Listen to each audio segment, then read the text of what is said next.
शब्द क्या है? शब्द है वर्णों का सार्थक समूह। वर्णों के सार्थक समूह को हम शब्द कहते हैं और शब्दों के सार्थक समूह को वाक्य कहते हैं। और शब्द विचार मतलब हम शुद्ध शब्दों को उच्चारण करने के लिए शब्द विचार का प्रयोग करते हैं। अब शब्द विचार कितने प्रकार के होते हैं? तो शब्द विचार भी 4 प्रकार के होते हैं। तो शब्द विचार 4 प्रकार के कौन कौन से हैं? जैसे उत्पत्ति के आधार पर शब्द विचार। पहला है उत्पत्ति के आधार पर। उत्पत्ति के आधार पर। उत्पत्ति के आधार पर। दूसरा है बनावट या रचना के आधार पर। बनावट बनावट रचना। दूसरा है बनावट रचना या व्युत्पत्ति के आधार पर शब्द। व्युत्पत्ति के आधार पर।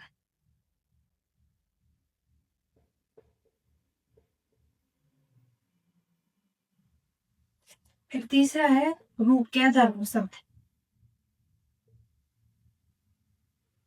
रूप के आधार पर। फिर है अर्थ के आधार पर शब्द। चौथा है अर्थ के आधार पर शब्द।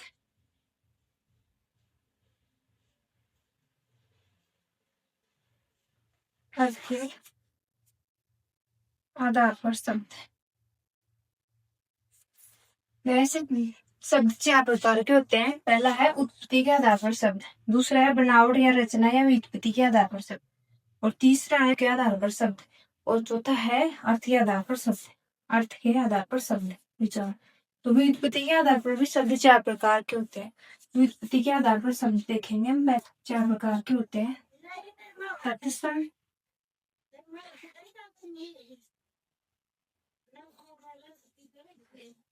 तद्भव,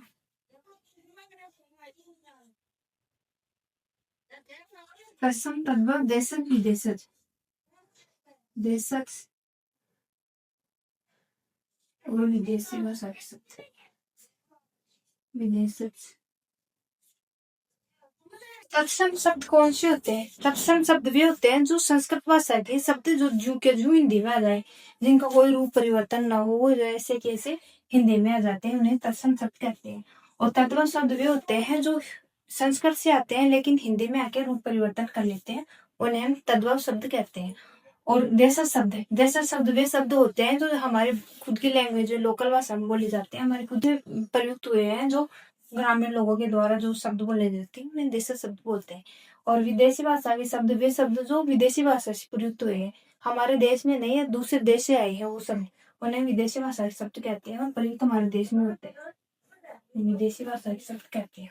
तो तत्सम शब्द और तद्भव शब्द में हम पहचान कैसे करें कि कौन से तत्सम शब्द है और कौन से तद्भव शब्द है?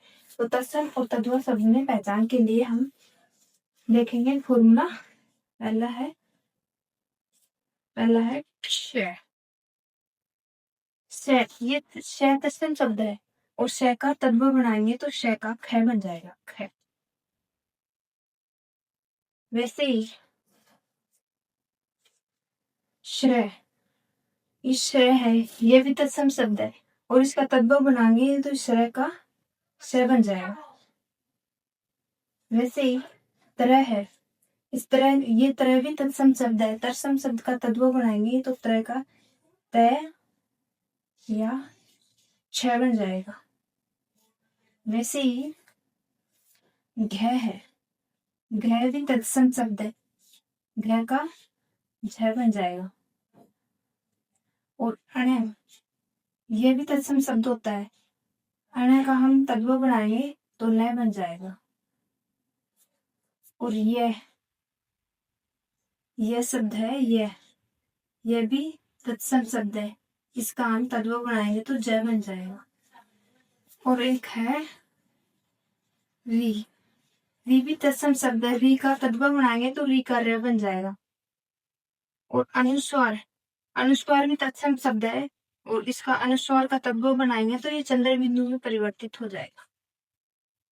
तो जहाँ पे भी ये जहाँ पे भी ये वर्ण के जहाँ पे भी शब्द के अंदर ये वर्ण दिख जाएगी, जैसे श है, श्र है, त्र है, ख है, ण है, य है, रि है और ये अनुस्वार दिख जाए, तो वहां पे हम तत्सम शब्द